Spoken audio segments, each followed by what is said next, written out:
bumping and banging out there a lot, Jeff Gordon. Tell me about what went on the racetrack today. Which time? Jeff Gordon's been in the top 5 all day long. He's racing with Greg Biffle for position. Still on your left, the 24. 56 trying to go on your right. He's coming back. 42 pushing the 24. Whoa! How can he fit in there? I don't think he can. 87, one back. Fine. I don't think we have any damage. Yeah, 10-4. The 24 got into the 83 and knocked him into you. I mean, we might as well come in now and see what we got to do here. Trouble in turn 11.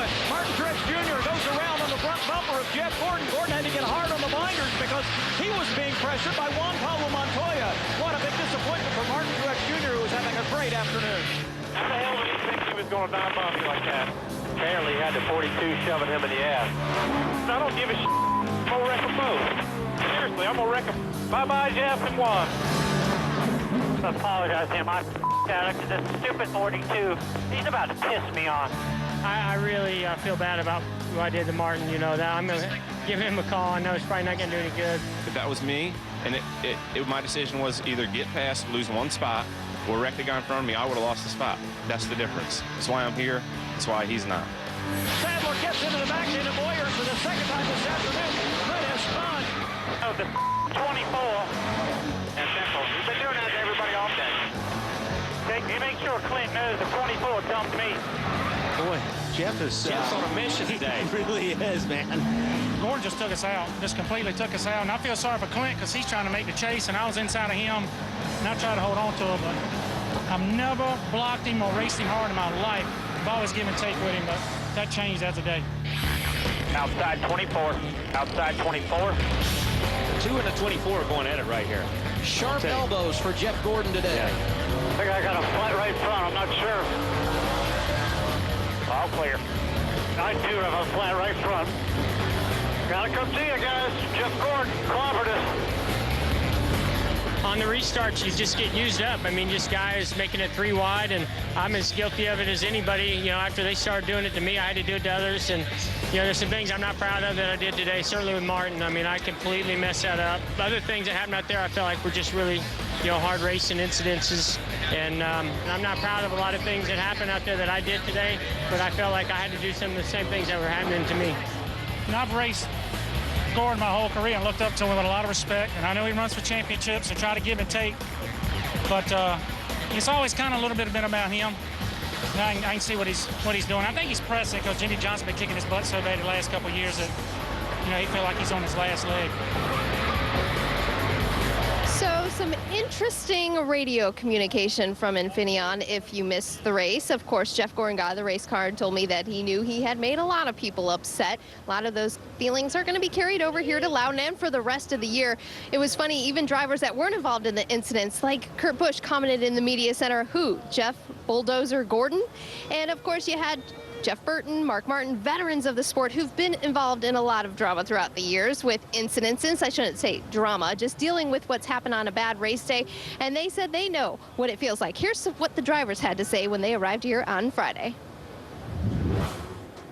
We left the racetrack with quite a few guys upset at us, and you know, for good reason. And you know, it was intense racing and some mistakes on my part. And hey, you know, you just got to deal when you make those kinds of decisions and those things happen. Then you got to deal with them. I mean, we're moving on. This, you know, that was almost a week ago now, and we've got business to take care of. We've got to make up the points that we lost because of what happened.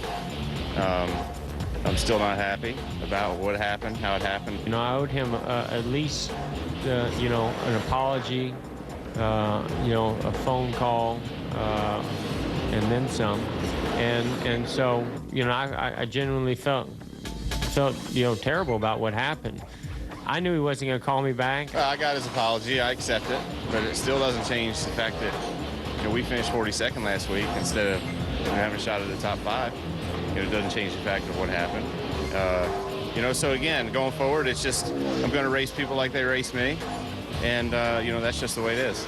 I think there were some cars up there that were having good days that, you know, some guys weren't used to having good days, and they may or may not have thought that they deserved to be there, but, you know, they did. Everybody deserves a spot on a racetrack, and if they're having a good day, you can't take it from just because they don't normally run up there. And I think that may have been what happened with that situation that got me wrecked as well. I mean, that's the thing. You got to be able to cover all your bases and look over your shoulder and make sure that you're not holding somebody up. And I mean, unfortunately, I thought I was doing a pretty good job of that and got caught up in it. But it is what it is. That was last week. Oh, I haven't talked to him, but seemed like I'm a pretty big boy. It seemed like he'd have picked somebody his own size to pick on. But I'm going to protect my real estate and protect my race car and my guys and my sponsor and race as hard as I can. So we're going to go out there and race race to the end. And if that means we get tangled a little bit, we get tangled a little bit. That's the way racing is.